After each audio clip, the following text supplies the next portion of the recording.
Hello viewers, from today onwards we will start revision of previous year papers of Plant Physiology, BSc 5th semester. Today we will revise paper MDU December 2018. This is the question paper. It has 4 units and first question is compulsory. First question has the various parts, 8 parts that are compulsory, and each unit has 2 questions each. So we will cover all the questions during this video. First of all, we cover the short answer type questions that are compulsory. In question first, A is a phytohormone is synthesized in plant during stress. What is that?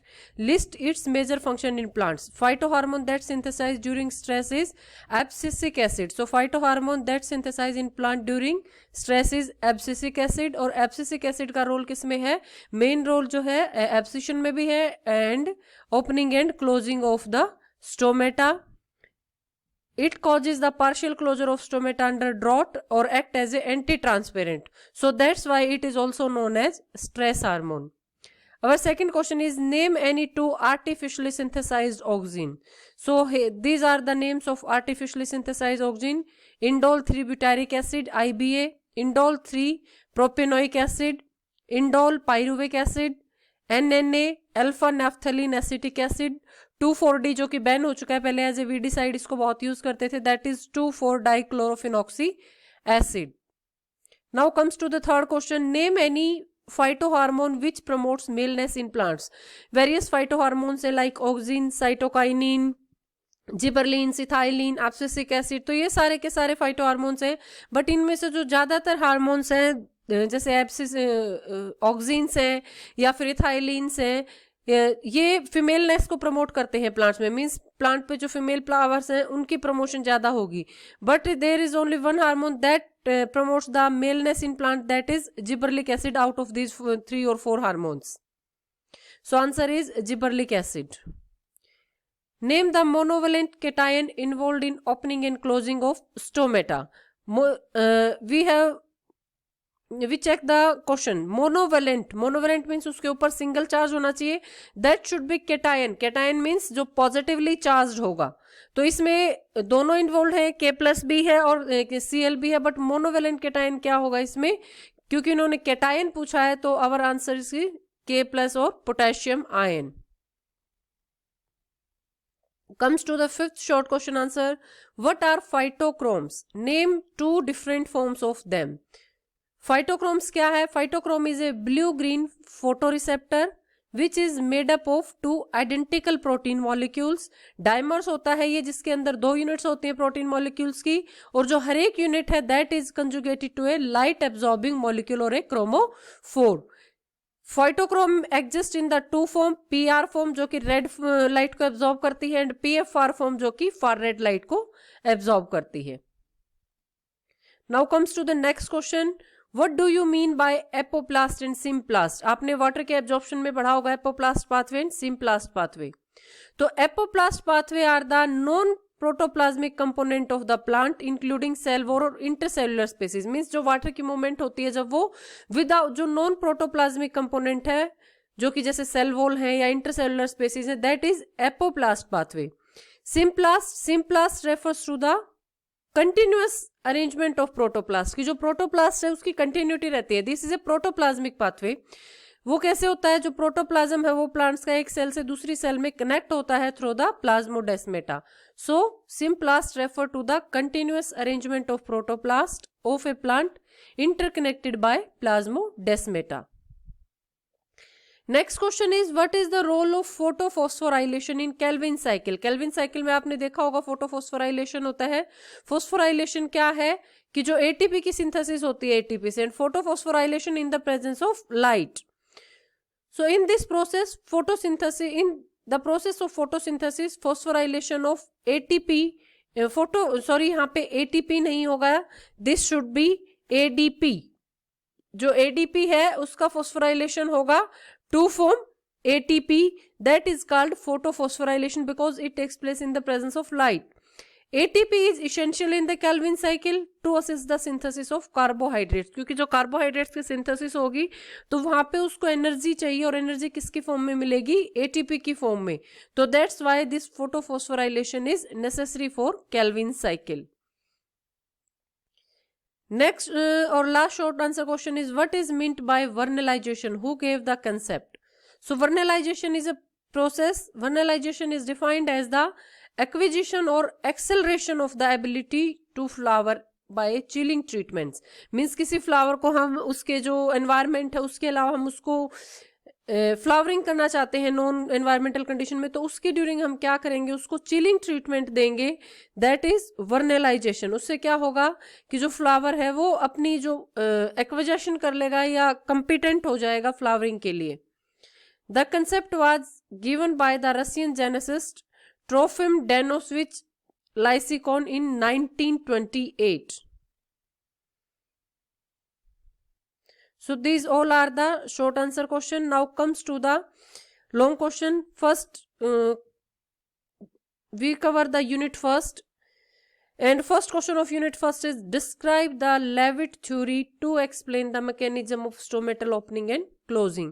ये सारे के सारे जो concept हैं हम अपने जो different videos है उसमें भी कर चुके हैं. यहाँ पे इनको क्वेश्चंस की फॉर्म में करेंगे, इसीलिए मैंने इतना टेक्स्ट लिखा हुआ है ये सारा, ताकि आपको क्वेश्चन कैसे अटेम्प्ट करना है वो भी हमें आए. So what is Levitt theory? तो लेविट थ्योरी है क्या, उसको एक्सप्लेन करना है, और कैसे स्टोमेटल ओपनिंग और क्लोजिंग करती है. Levitt theory of stomatal opening and closing. This theory was given by Levitt in 1974. 1974 में फर्स्ट टाइम लेविट ने दिया था, और ये मोस्ट एक्सेप्टेड थ्योरी है स्टोमेटल ओपनिंग एंड क्लोजिंग के लिए. इस थ्योरी को also known as K+ ion transport और थ्योरी ऑफ प्रोटॉन ट्रांसपोर्ट या फिर हार्मोनल रेगुलेशन थ्योरी. ये अगर आपका क्वेश्चन में भी नेक्स्ट टाइम जब क्वेश्चन पेपर में आए तो में भी चेंज होके आ सकता है कि लेविट थ्योरी की जगह वो आपसे K+ potassium malate ion theory पूछ सकते हैं, या proton transport theory of stomatal opening and closing, या hormonal regulation theories. This is most accepted modern theory है. इसका मैकेनिज्म क्या है? ये सारा जो ओपनिंग एंड क्लोजिंग का मैकेनिज्म है स्टोमेटा का, उसको एक्सप्लेन करती है. According to this theory, potassium ion have been found to play critical role. Means जो opening and closing में है जो main role है, ये theory इसी पे dependent है कि जो main role है that is of potassium ions. क्योंकि जो क्या है opening and closing of stomata किसकी वजह से होगी? जो active transport होगा potassium ions का इन गार्ड सेल और आउट ऑफ देम, कि जैसे पोटेशियम आयन अंदर जाएंगे तो उस टाइम पे जो स्टोमेटा है वो ओपन हो जाएंगे, पोटेशियम आयन्स बाहर जाएंगे तो उसके ऊपर डिपेंड करेगा कि पोटेशियम आयन की मूवमेंट किस साइड है, उसी के अकॉर्डिंग जो स्टोमेटा है ओपन एंड क्लोज होंगे. तो जो K+ या जो पोटेशियम आयन्स हैं जब वो गार्ड सेल में जाएंगे तो स्टोमेटा ओपन होंगे, जब वो गार्ड सेल से बाहर जाएंगे आउट होंगे तो देन स्टोमेटा विल क्लोज. और वो सारा किसकी वजह से होगा? वो वाटर, क्योंकि जो K+ आयन अंदर गए हैं तो उसकी वजह से क्या है? एंडोस्मोसिस होगी, सेल में टारगेट प्रेशर इंक्रीज होगा, जिसकी वजह से जो स्टोमेटा है वो ओपन होंगे. तो इनकी जो मूवमेंट है वो कैसे होती है?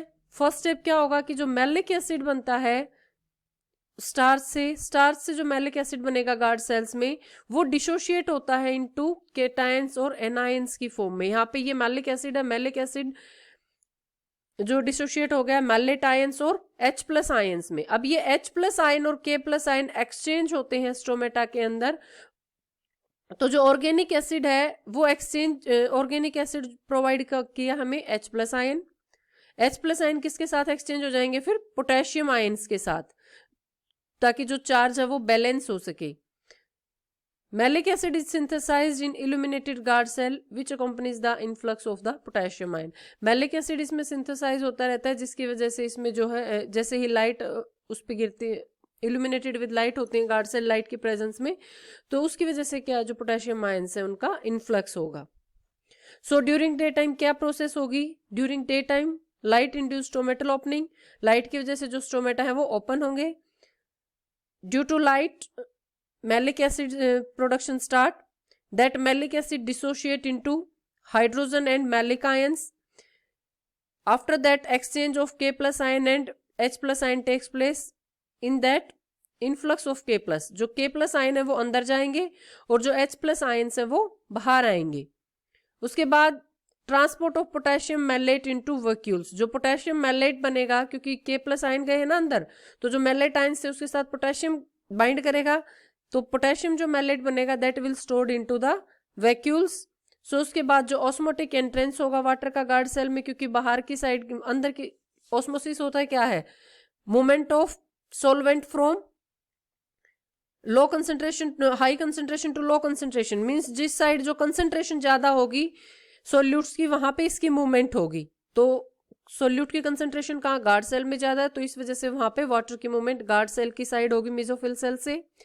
उसकी वजह से जो गार्ड सेल है उनका टर्गर प्रेशर इंक्रीज हो जाएगा और due to that increase in turgor pressure stomata will opens.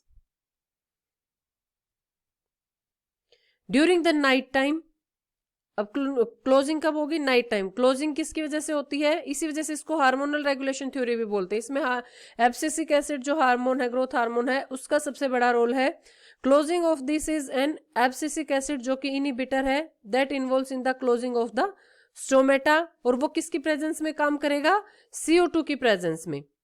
ABA inhibit करेगा K+ के अपटेक को by changing the diffusion and permeability of the guard cell, जो गार्ड सेल की परमेबिलिटी और डिफ्यूजन है उनको चेंज करेगा, जिसकी वजह से जो K+ आयन है वो अंदर नहीं जा पाएंगे, जो K+ आयन है वो मूव आउट हो जाएंगे गार्ड सेल से सब्सिडरी सेल में।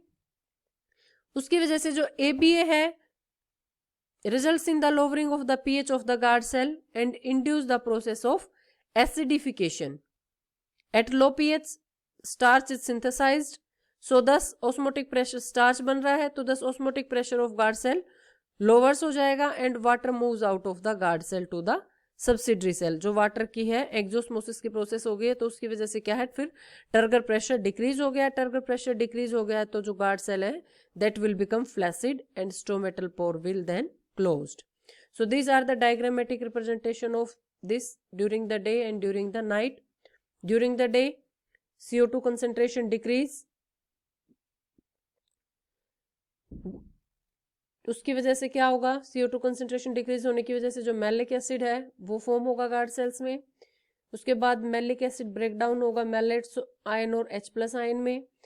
K+ आयन अंदर जाएंगे गार्ड सेल के, H+ आयन उससे बाहर निकलेंगे। उसकी वजह से K+ आयन के अंदर एंट्री की वजह से जो ऑस्मोटिक प्रेशर है गार्ड सेल का वो इंक्रीज हो जाएगा। ऑस्मोटिक प्रेशर को बैलेंस करने के लिए जो साइड में इसके सेल सब्सिडरी सेल या मेसोफिल सेल्स है उनमें से वाटर की मूवमेंट होगी गार्ड सेल में, तो that is called endosmosis into the guard cell. Due to that guard turgor pressure increase and guard cell become turgid and as a result of that stomata will opens. During the dark CO2 concentration increases, क्योंकि उसके time पे क्या है, photosynthesis नहीं हो रही, CO2 use नहीं हो रही, तो CO2 का कंसेंट्रेशन इंक्रीज हो जाएगा। सो ड्यू टू दैट जो pH है वो डिक्रीज हो जाएगा, क्योंकि वाटर ऑलरेडी प्रेजेंट है, वहां पे कार्बोक्सिलिक एसिड की फॉर्म होगी, तो जिसकी वजह से जो pH है वो डिक्रीज हो जाएगा गार्ड सेल का। तो उसके बाद ABA रिलीज होगा, that will stop the K+ ion exchange. Mallet ion जो प्रेजेंट है गार्ड सेल में that will combine with the H+, क्योंकि क्या है वो pH पे डिपेंड करते हैं, pH डिक्रीज हो रहा है तो that will combine with H+ ion form the malic acid. जो K+ आयन है, अब मैलिक एसिड H+ जो मैलेट आयन थे उन्होंने तो H+ के साथ कंबाइन कर लिया, तो जो K+ आयन बचे वो क्या, back into the subsidiary cell efflux हो जाएगा, वो गार्ड सेल से बाहर निकल जाएंगे, जिसकी वजह से जो गार्ड सेल है उनकी जो कंसेंट्रेशन है, जो ऑस्मोटिक कंसेंट्रेशन वो डिक्रीज हो जाएगी। अब ऑस्मोटिक कंसेंट्रेशन डिक्रीज हो गई है तो वहां से जो वाटर है एक्स्ट्रा इक्विलिब्रियम को मेंटेन करने के लिए वो भी बाहर आ जाएगा, that is called exosmosis from the guard cell. उसकी वजह से जो टर्गर प्रेशर है गार्ड सेल, एक्सोस्मोसिस की वजह से गार्ड सेल का टर्गर प्रेशर डिक्रीज हो जाएगा, और उसकी डिक्रीज की वजह से जो गार्ड सेल्स हैं that become flaccid and as a result stomata closes. Next question of unit first is discuss briefly the cohesion tension theory of ascent of SAP. Give a brief account of the experiment set up to demonstrate that cohesion addition operates in upward movement of water. तो हमें इसमें यहाँ पे ascent of SAP की cohesion and tension theory जो है उसको explain करना है। अदर्स जो नेम है इसके ट्रांसपिरेशन पुल थ्योरीज के नाम से भी इसको जो मोस्ट फेमसली जानते हैं।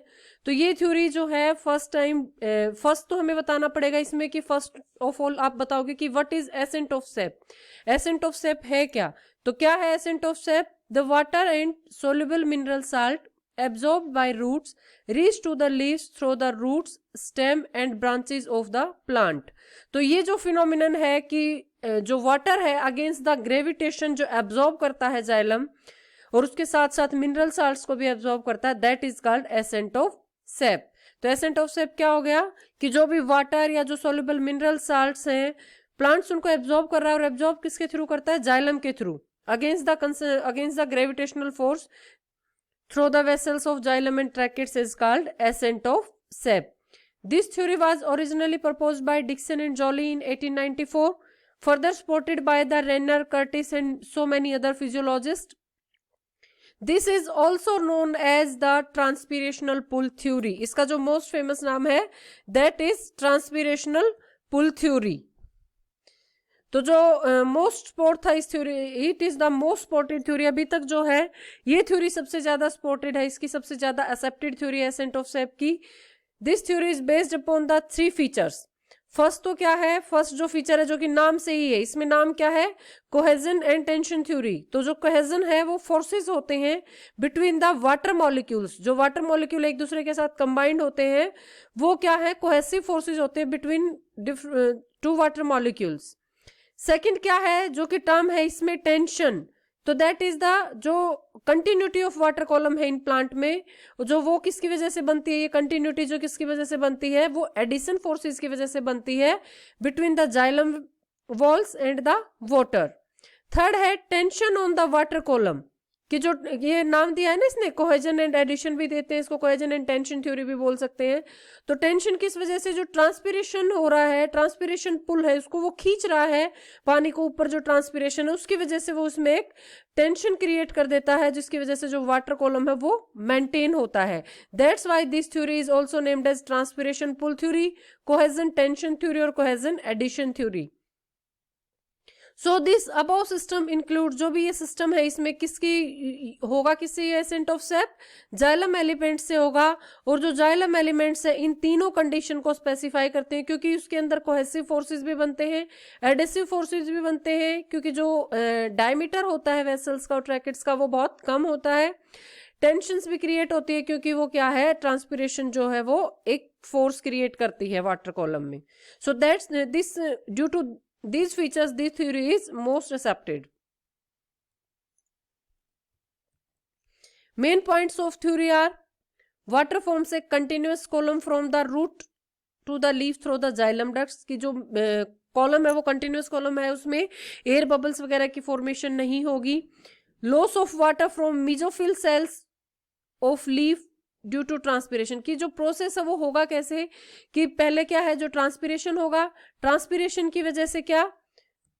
ट्रांसपिरेशन होगा. ट्रांसपिरेशन क्या करेगा? मेसोफिल सेल से जो उससे वाटर का लॉस हो जाएगा, जिसकी वजह से जो टर्गर प्रेशर है वो डिक्रीज हो जाएगा मेसोफिल सेल्स में. अब मेसोफिल सेल्स में टर्गर प्रेशर डिक्रीज हो गया तो क्या? डिफ्यूजन प्रेशर डेफिसिट क्रिएट हो गया वहां पे एक.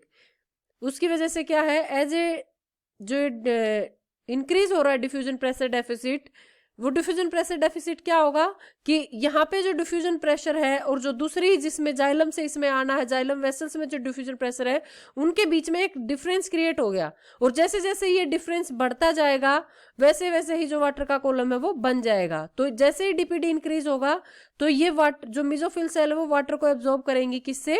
एडजेसेंट जाइलम वेसल से. एंड दस जाइलम सेप, फिर उसके बाद क्या है? जाइलम सेप इज अंडर पुल और टेंशन. वो किसकी वजह से आया है? ट्रांसपिरेशन की वजह से. सो दिस पुल और टेंशन इज ट्रांसमिटेड डाउनवर्ड. और ये पुल कहां तक चला जाएगा? नीचे रूट्स तक चला जाएगा जाइलम के थ्रू, और जिसकी वजह से वाटर का कॉलम मेंटेन हो जाएगा. Column of xylem resist breaking due to force of cohesion. अब जो कॉलम बन रहा है जाइलम में वो ब्रेक डाउन क्यों नहीं हो रहा है? क्यों? क्योंकि एक तो वाटर के अंदर क्या है? कोहेसिव फोर्सेस है जिससे जो वाटर मॉलिक्यूल एक दूसरे के साथ अटैच रहते हैं. दूसरा adhesion forces between the xylem and the xylem wall and the water. So इन सब फोर्सेस की वजह से कोहेजन, एडिशन, टेंशन और जो डीपीडी क्रिएट हो रहा है, जो वाटर है वो रूट से कहां पे जाएगा? ट्रांसपिरेशन पुल की वजह से मेसोफिल सेल्स तक पहुंच जाएगा. Evidence in favor of this theory: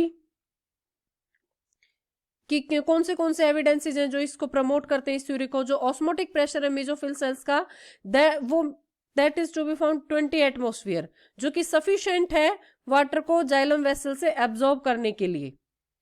tensile strength है जो जाइलम शेप की, that is 25 to 300 atmosphere, that is sufficient to resist the breaking of the column of water, कि इतनी अगर जाइलम शेप में टेंसाइल स्ट्रेंथ है तो जो वाटर का कॉलम है वो ब्रेक नहीं होगा, तो कंटिन्यूअस जो कॉलम है वो क्रिएट हो जाता है।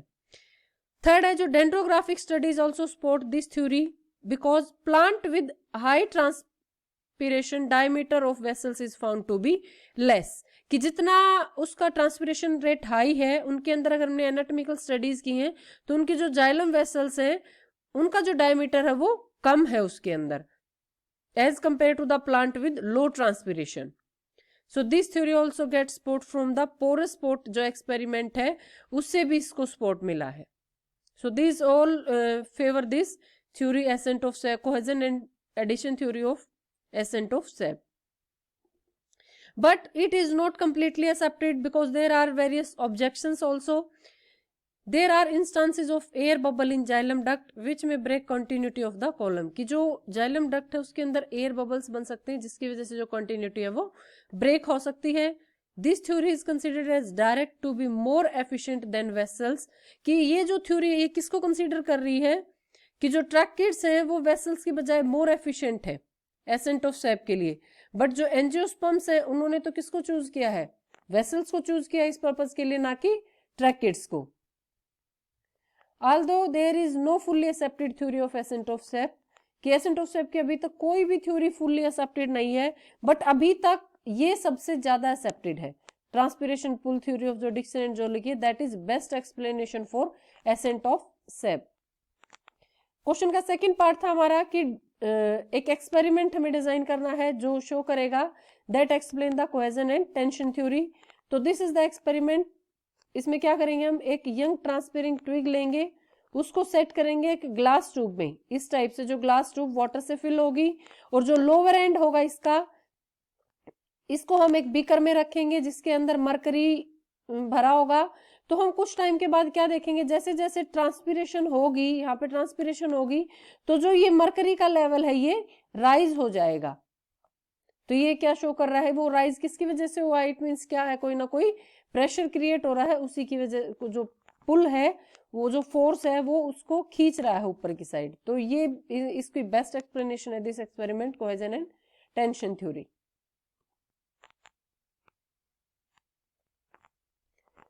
Now comes to the unit second, question number 4th. Question number 4th is describe the Munch flow hypothesis to explain the translocation of photoassimilates. इसमें हमें ट्रांसलोकेशन ऑफ जो फोटोएसिमिलेट्स बने हैं उनको डिस्क्राइब करना है, और वो भी मंच हाइपोथेसिस के थ्रू। तो फर्स्ट हमें बताना पड़ेगा कि फोटोएसिमिलेट्स होते क्या हैं। तो फोटोएसिमिलेट्स क्या होंगे, जो ऑर्गेनिक कंपाउंड्स फोटोसिंथेसिस के ड्यूरिंग प्लांट सिंथेसाइज करता है, लाइक ग्लूकोज और सुक्रोज, जो कि फोटोसिंथेसिस के ड्यूरिंग प्रोड्यूस होंगे, दैट आर कॉल्ड एज फोटोएसिमिलेट्स। और ये फोटोएसिमिलेट्स कहाँ, क्योंकि इनको सिंथेसाइज कौन कर रहा है, सिर्फ जो ग्रीन पार्ट है, जो ग्रीन सेल्स हैं वो सिंथेसाइज कर रही हैं, बट रिक्वायर्ड तो एनर्जी की किसको है, जो नॉन ग्रीन पार्ट्स है प्लांट्स के उसको भी रिक्वायर्ड है। तो वो कहाँ से जाएगा, इस ग्रीन पार्ट से इस नॉन ग्रीन पार्ट तक जो जाएगा वो किसके थ्रू जाएगा, through the phloem tissues. So the transport of photosynthates from leave to the apexes roots, जो भी जिस भी पार्ट को रिक्वायर्ड है, जैसे रिप्रोडक्टिव है तो वहां पे फ्रूट्स को, बर्ड्स को, फ्लावर्स को, ट्यूबर्स ऑफ प्लांट को रिक्वायर्ड होगा, तो वो किसकी थ्रू मूव करेंगे, फ्लोएम के through. That is called translocation of organic solutes और द लॉन्ग डिस्टेंस ट्रांसपोर्ट इसको हम बोलते हैं, कि जहां पे सिंक सोर्स और सिंक रिलेशनशिप बोलते हैं इसको, कि जहां से सिंथेसाइज हो रहा है और जहां रिक्वायर्ड है वहां पे वो जा रहा है, that is called as long distance transport. So translocation occur through the phloem in 3 directions में होता है, upward direction, most downward direction, radial direction, from leaves to the storage organ. तो मोस्टली जो होता है वो डाउनवर्ड डायरेक्शन में है, अपवर्ड डायरेक्शन में जो जर्मिनेशन के ड्यूरिंग होता है सीड्स में, और रेडियल में कब होगा, जब लीव से जो रिप्रोडक्टिव पार्ट्स हैं, जो फ्रूट्स हैं, स्टोरेज ऑर्गेन्स है, कोई प्लांट्स ऐसा है जो रूट्स में स्टोर कर रहा है, तो उनमें उसके जो रेडियल डायरेक्शन में लीव से फ्रूट्स तक, फ्लावर्स तक ये जो जाएगा वो रेडियल डायरेक्शन में। So the process of translocation require expenditure of metabolic energy, क्योंकि अगर ट्रांसपोर्ट हो रहा है, ट्रांसलोकेशन हो रहा है, तो इट मीन्स इसमें इसको कुछ एनर्जी की भी रिक्वायर्ड होगी। तो जो एनर्जी है that solute move at a rate of 100 centimetre per hour, जो इसका रेट है मूवमेंट का that is 100 centimetre per hour. Chemical analysis को अगर हमने फ्लोएम सैप को देखा है तो उसके अंदर हमने मिला है कि जो फ्लोएम सैप का अगर केमिकल एनालिसिस करते हैं 95% उसमें शुगर प्रेजेंट होता है, जो कि सुक्रोज, रेफिनोज, स्टैक्योज और वर्बिकोज की फॉर्म में हो सकता है। तो इसको एक्सप्लेन करने के लिए ये जो ट्रांसलोकेशन है फ्लोएम के थ्रू हो रहा है ग्रीन पार्ट से नॉन ग्रीन पार्ट में, इसको एक्सप्लेन करने के लिए time to time different theories दी गई है। तो some of these theories are diffusion hypothesis, activated diffusion theory, electroosmotic theory, interfacial flow hypothesis and Munch hypothesis. Among all of these, Munch hypothesis is widely accepted theory for the translocation of solutes through the phloem. So now we will discuss the Munch mass flow hypothesis. Munch mass flow hypothesis को first time proposed किया था Munch ने 1930 में किया था, और later इसको elaborate किया था क्राफ्ट्स ने 1938 में। अकॉर्डिंग टू दिस थ्योरी कि जैसे मास फ्लो क्या है, एक लार्ज अमाउंट में उसका फ्लो होगा, तो according to this theory organic solutes are translocated in mass through the sieve tubes from the source to the storage site, कि लार्ज अमाउंट में ट्रांसफर होता है इसका सोर्स से जो स्टोरेज साइट है या फिर जो सिंक साइट है वहां पे।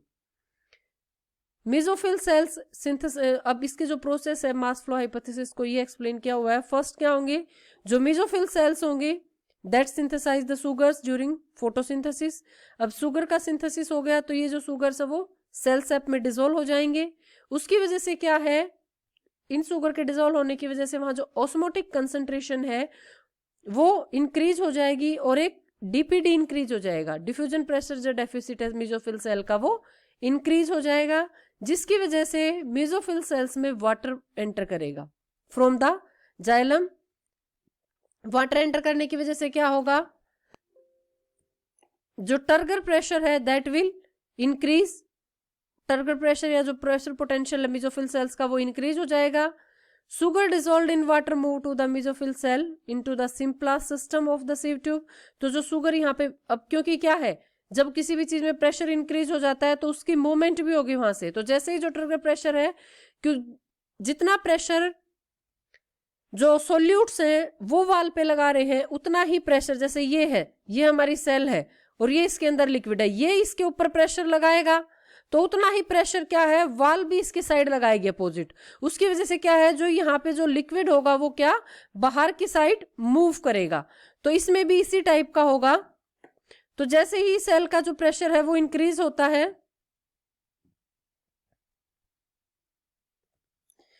तो जैसे ही मेसोफिल सेल में टर्गर प्रेशर इंक्रीज होता है तो वो क्या है, जो सुगर्स डिसॉल्व थी अब सेल सेप में वो किस में मूव कर जाएगी, through the symplast system into the sieve tubes. जो फ्लोएम में सीव ट्यूब्स हैं कंपेनियन सेल की हेल्प से उसमें सीव ट्यूब्स में चली जाएगी। Solutes carried and mass through symplast to finally reach the consumption site, और ये सीव ट्यूब उसको लास्ट तक कहां तक पहुंचाएंगी, जो उसकी कंजप्शन साइट है वो फ्रूट्स, ट्यूबर्स, फ्लावर्स कुछ भी हो सकती हैं। कंजप्शन एंड पे क्या होगा, अब ये तो उसने, इसको हम फ्लोएम लोडिंग भी बोलते हैं, क्योंकि क्या है जो सुगर से मेसोफिल सेल से किसमें सीव ट्यूब सेल्स में गए हैं, इसको हम फ्लोएम लोडिंग भी बोल सकते हैं। नाउ एट कंजप्शन एंड जो फूड मटेरियल्स है, जो सोर्स है वहां से जो आया है, या तो वो यूज्ड अप हो जाएगा उसकी ग्रोथ में जैसे कि रूट्स में होता है, या फिर स्टोर्ड होगा किसी भी इनसोल्युबल फॉर्म में जैसे फ्रूट्स में है या ट्यूबर्स में है। तो डिपेंड करेगा कि वो किस उसमें यूज हो रहा है। अगर रूट्स है तो वहां यूज हो जाएगा वो उसकी ग्रोथ में, या कोई स्टोरिंग कर रहा है वो किसी ना किसी फॉर्म में। तो उसकी वजह से क्या है, as a result the osmotic जो कंसंट्रेशन है और जो ट्रिगर प्रेशर है वो लो हो जाएगा, क्योंकि जो यहाँ पे जो शुगर आई थी, जो स्टोर्ड जो जो भी फूड मटेरियल आया था वो सारा का सारा यूज्ड अप हो गया है, तो उसकी वजह से क्या जो ट्रिगर प्रेशर है वो लो हो जाएगा क्योंकि ऑस्मोटिक कंसंट्रेशन कम हो गई है। सो इस वजह से एक कॉन्टिन्यूस ट्रिगर प्रेशर ग्रेडियंट बन जाएगा कि यहाँ जो ट्रिगर प्रेशर है सिंक पे वो कम है, और जो मिजोफिल सेल्स है वहां पे जो ट्रिगर प्रेशर है वो इंक्रीज है। यहाँ पे ट्रिगर प्रेशर हाई है और यहाँ पे जो ट्रिगर प्रेशर है वो लो है, तो इनके बीच में एक ग्रेडियंट बन जाएगा turgor pressure across the symplast between the source and the sink cell. So जो वाटर है that return to the source through apoplast, क्योंकि यहाँ पे ट्रिगर प्रेशर कम है तो यहाँ से जो वाटर होगा वो कहाँ पे चला जाएगा, that will goes to the mesophyll cells, जिसकी वजह से जो ये प्रेशर का जो कॉलम है वो ऐसे कैसे क्रिएट रहेगा। This show the mass flow hypothesis. ये मिजोफिल सेल्स हैं, सोर्स सेल्स हैं, एक्टिव ट्रांसपोर्ट होगा सुक्रोज का, क्यों, क्योंकि यहाँ पे क्या है प्रेशर इंक्रीज हो रहा है, तो इसकी वजह से जो सेल वॉल का प्रेशर इस पे आ रहा है उसकी वजह से यहाँ पे जो डिजोल्व्ड सुगर्स थे वो किस में चले जाएंगे, कंपेनियन सेल में। कंपेनियन सेल से कहाँ पे चले जाएंगे, वो जो सीव ट्यूब सेल्स हैं फ्लोएम में वहां पे चले जाएंगे, और इसको मेंटेन करने के लिए यहाँ से ये जाइलम से क्या है वाटर को साथ मिलेगा, इस प्रेशर को जो ओस्मोटिक ग्रेडियंट है या जो डिफ्यूजन प्रेशर डेफिसिट है उसको मेंटेन करने के लिए। यहाँ पे जो प्रेशर है वो कम है क्योंकि यहाँ जो भी आ रहा है जो सिंक में मटेरियल है वो ये क्या यूज्ड अप हो रहा है या स्टोर्ड हो रहा है, तो उसकी वजह से यहाँ पे जो प्रेशर है वो कम है, तो उसकी वजह से इस प्रेशर की वजह से यहाँ लार्ज अमाउंट में फ्लो होता है अपर जो सिंक एंड है उससे लेके सोर्स एंड पे। तो जैसे ही यहाँ प्रेशर कम हो गया क्योंकि जो सुगर्स है वो यूज हो गया, ऑस्मोटिक ग्रेडियंट कम हो गया, तो जो वाटर है वो वापस से जाइलम में मूव कर जाएगा और जाइलम से फिर तो इस टाइप से ये साइकिल मेंटेन रहेगा। This is termed as mass flow hypothesis. Instances supporting the Munch hypothesis when a woody plant is girdled, कि जो वो कोई वुडी प्लांट है उसको हम गिर्डल कर देते हैं। गिर्डल मीन्स जो उसके बाहर की जो कवरिंग है बार्क है वो उतार देते हैं, तो sap containing high sugar exudates from the cut end, कि जो सेप है वो कहाँ से निकलना शुरू हो जाता है, जो उसका हमने कट एंड है वहां से एक्सुडेट्स की फॉर्म में निकलना शुरू हो जाता है। Positive concentration gradient disappears when plant are defoliated, अगर किसी भी प्लांट को हम डिफोलिएट कर देते हैं तो भी उसका जो कंसंट्रेशन ग्रेडियंट है वो डिसअपियर हो जाता है। मूवमेंट ऑफ वायरस और growth hormones is rapid in illuminated leaves as compare to the shaded leaves. Objection क्या है मंच हाइपोथेसिस के, this hypothesis fails to explain bidirectional movement of the metabolites which is common in the plants, कि plants के अंदर जो leaf है उनसे bidirectional movement means lower roots में भी आ रहा है और फ्रूट्स में भी जा रहा है, या फिर जो दोनों साइड से जैसे रूट से भी वहां पे मूवमेंट हो रहा है, तो ये जो बाई डायरेक्शनल मूवमेंट है मेटाबोलाइट्स का उसको एक्सप्लेन नहीं कर पा रहा जो कि प्लांट्स में कॉमन है। ऑस्मोटिक प्रेशर है जो मेसोफिल सेल का and that of root hair do not confirm the requirements, कि प्लांट्स को रिक्वायरमेंट कितनी है वो इस प्रेशर से पता नहीं चलेगा। So here it also fails.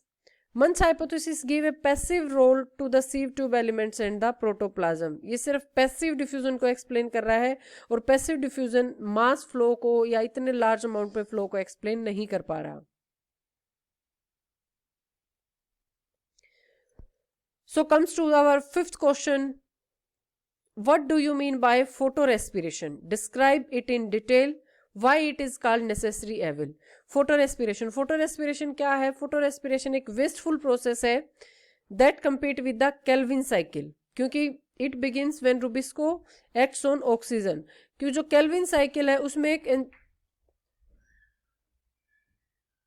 Calvin cycle है जो उसमें एक एंजाइम की रिक्वायरमेंट होती है that is rubisco, RUBP oxygenase और कार्बोक्सिलेज। इस एंजाइम की एफिनिटी होती है कि ये ऑक्सीजन और कार्बन डाइऑक्साइड दोनों को यूज कर सकता है, तो ये की एंजाइम है फोटोसिंथेसिस का।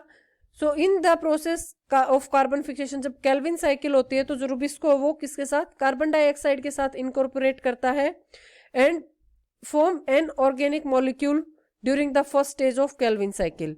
सो रूबिस्को है प्लांट्स में जो कि 30% ऑफ सोल्युबल जो प्रोटीन है दैट इज रूबिस्को, एक प्लांट लीफ के अंदर हायर अमाउंट में प्रेजेंट होता है। बट इस रूबिस्को की एक मेजर डेफिशिएंसी भी है कि जो ये है ऑलवेज CO2 का एज ए सबस्ट्रेट यूज नहीं करता, समटाइम्स ये ऑक्सीजन को भी सबस्ट्रेट के रूप में यूज कर लेता है एंड दैट इज जो इसकी ये सबसे बड़ी कमी है। तो इसकी वजह से क्या है जब ये CO2 को करेगा तो क्या होगा, CO2 को एज ए सबस्ट्रेट यूज करेगा तो क्या होगी केल्विन साइकिल होगी। बट जब CO2 की बजाय ये O2 को यूज करेगा तो देन द जो प्रोसेस होगी that is photo respiration. Photo light की प्रेजेंस में और ऑक्सीजन को अगर हम प्लांट ले रहा है तो दैट इज रेस्पिरेशन। सो इस रेस्पिरेशन के पाथवे को इनिशिएट कर देगा जब ऑक्सीजन के साथ इनकॉर्पोरेट करेगा। सो उस टाइम पे क्या है, ये जो कार्बन है rather than fixing the carbon, carbon को फिक्स नहीं करेगा, ऑलरेडी जो फिक्स्ड कार्बन है उसको भी लॉस करेगा। तो इसकी वजह से ये वेस्टफुल एनर्जी है। तो फोटो रेस्पिरेशन क्या है, एनर्जी को वेस्ट करेगा और जो शुगर का सिंथेसिस हो रहा है उसको डिक्रीज करेगा।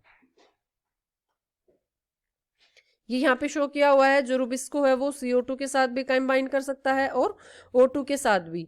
जब लो टेम्परेचर होता है तो उस टाइम पे क्या है, हाई CO2 रेशियो होता है कंपेयर टू O2।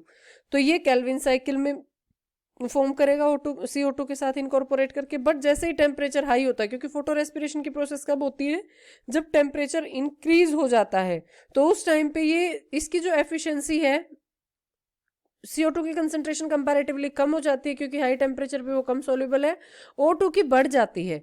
तो उस वजह से ये O2 के साथ इनकॉर्पोरेट करेगा और फोटो रेस्पिरेशन को इनिशिएट करेगा। So enzyme Rubisco can use either O2 or CO2 as a substrate.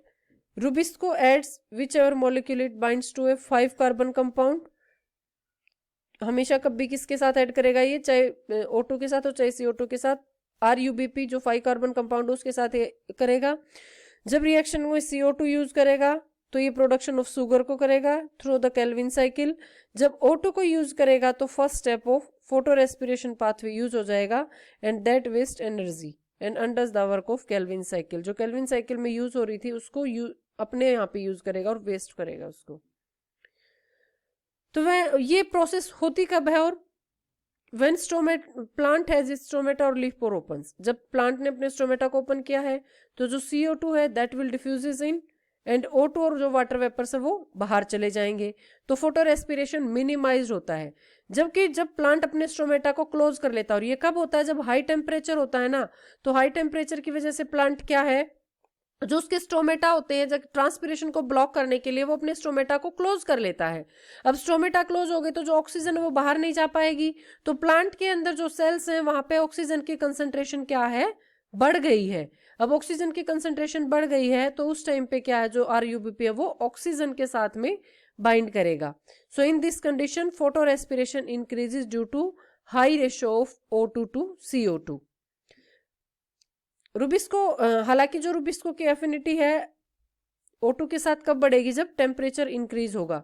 Mild जो टेम्परेचर होगा, जो नॉर्मल टेम्परेचर है, उस टाइम पे जो रुबिस्को की एफिनिटी होती है CO2 के लिए that is 80 times higher than its affinity for CO2। कि इसकी जो बाइंडिंग पावर होती है CO2 के साथ बाइंड करने की वो 80 टाइम्स ज्यादा होती है O2 के बाइंड करने की पावर से। बट हाई टेम्परेचर पे ये कम हो जाती है।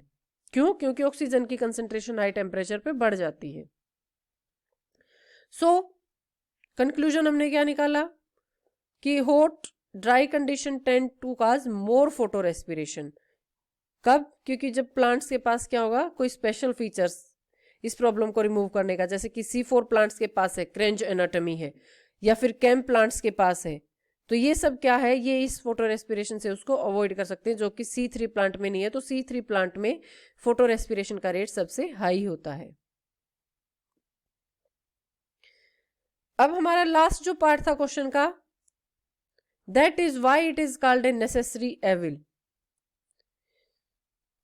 नेसेसरी एविल इसको क्यों बोलते हैं? Photorespiration waste energy and still carbon. जो फोटो रेस्पिरेशन है क्लोरोप्लास्ट में होगा, 3 ऑर्गेन्स में होता है, chloroplast, mitochondria and peroxisomes. So when Rubisco attach to the oxygen RUBP oxygenase reaction होगा, 2 मॉलिक्यूल्स प्रोड्यूस होंगे, एक 3 कार्बन कंपाउंड PGA होगा और एक 2 कार्बन कंपाउंड फोस्फोग्लाइकोलेट होगा। जबकि इसमें अगर ये नहीं होता था तो 5 कार्बन फोस्फोग्लाइसरेट के बनते थे जो केल्विन साइकिल में जाते थे। तो यहाँ 5 की बजाय क्या जा रहे हैं, सिर्फ 3 जा रहे हैं। तो 2 जो है वो रिड्यूस हो गए हैं इस फोटो रेस्पिरेशन की वजह से। फोस्फोग्लाइलेट है वो साइकिल में एंटर नहीं कर रहा, तो इसका मतलब क्या है, 2 कार्बन कम हो गए हैं यहाँ से। तो to recover some lost carbon plants but phosphoglycolate, अब इन कार्बन उसको गेन करने के लिए क्या है, वो सीरीज ऑफ रिएक्शन से जाता है और वो सीरीज ऑफ रिएक्शंस एनर्जी को यूज करते हैं. So 3/4 of carbon that enter this pathway as glycolate is recovered और 1/4 इसमें लॉस्ट हो जाते हैं. और जो ये 3/4 आएंगे भी, ये भी किसको, हैवीली एनर्जी को यूज करके आएंगे. बट हमने इसको बोला है कि नेसेसरी एविल है. नेसेसरी क्यों है, क्योंकि समटाइम्स जो प्लांट स्कोप करता है हाइयर टेम्परेचर के ड्यूरिंग अपने आप को मेंटेन करने के लिए, हाइयर टेम्परेचर में एडेप्टेशन के लिए ये डिफरेंट जो पिगमेंट्स है उनको सेव करता है. So that's why photorespiration is called as necessary evil. This is the process of photo respiration.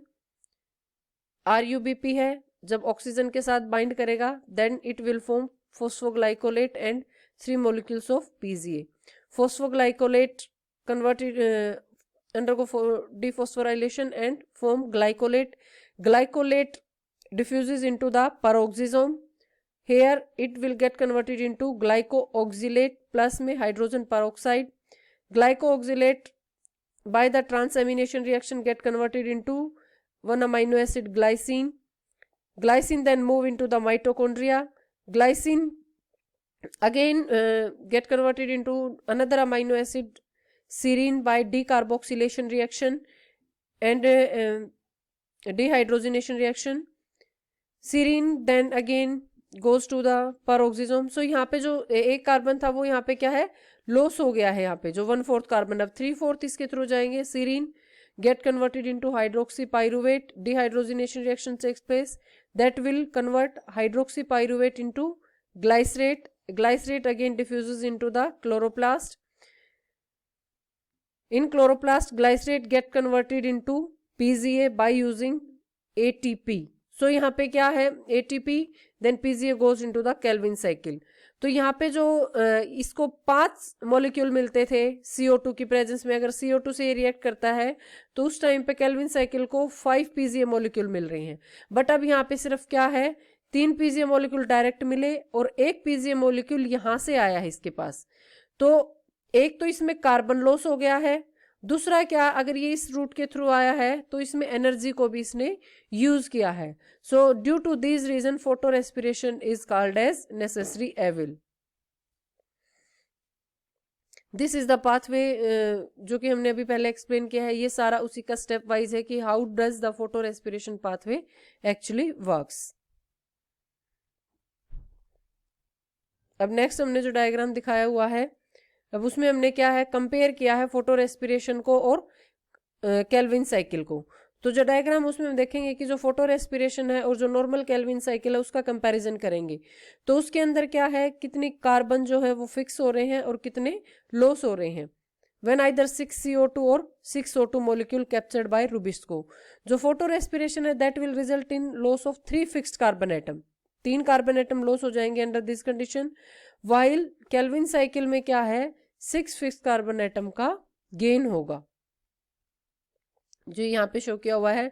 6 CO2, 3 PGA, 12 PGA और जो यहाँ पे क्या है, हमें 2 ग्लाइसरोल 3 फॉस्फेट एग्जिट हुआ है. तो यहाँ पे 6 कार्बन एटम नेट गेन जो हमारे पास आया है, 6 कार्बन एटम यहाँ पे फिक्स हो गए हैं. जबकि अगर हम इसमें देखेंगे तो 6 फॉस्फोग्लाइकोलेट, ग्लाइकोलेट को यूज किया. CO2 net effect loss of 3 fix carbon atom. तो यहाँ पे जो 3 जो कार्बन है वो CO2 की फॉर्म में निकल जाते हैं. तो यहाँ तो गेन हो रहा है कैल्विन साइकिल में तो, और यहाँ इसके लॉस हो रहा है. Photo respiration is definitely not a win from the carbon fixation standpoint. अगर कार्बन फिक्सेशन के उससे देखें तो ये लॉस में है, बट नेसेसरी क्यों है, it may have other benefits for the plants. जैसे कि photorespiration can have photoprotective effect, preventing light induced damage to the molecule involved in the photosynthesis. जो कि क्लोरोफिल्स है, क्लोरोफिल को ये ओवर जो हीटिंग है या फिर जो एक्सेस टेम्परेचर की वजह से जो डैमेज है उससे प्रोटेक्ट करती है. It also help in maintain the redox balance in the cells and support the plant immune defenses. So by studying these benefits and these deficiency या जो limitations है या जो इसकी वजह से नुकसान हो रहा है carbon stand point of view से, यहाँ पे ये इसकी कमी है और ये प्लांट को डिफेंड कर रही है, ये इसका पॉजिटिव है. सो इन सब की वजह से photorespiration is called as necessary evil. So it's all about this 4 questions. The next 6, 7, 8th and 9 questions को हम नेक्स्ट वीडियो है उसमें कवर करेंगे, क्योंकि इसमें जो वीडियो है मुझे लगा था कि जल्दी हो जाएगा ये, बट बहुत टाइम टेकिंग है। So in next video we will cover our next 4 questions, 6, 7, 8 and 9. Thanks.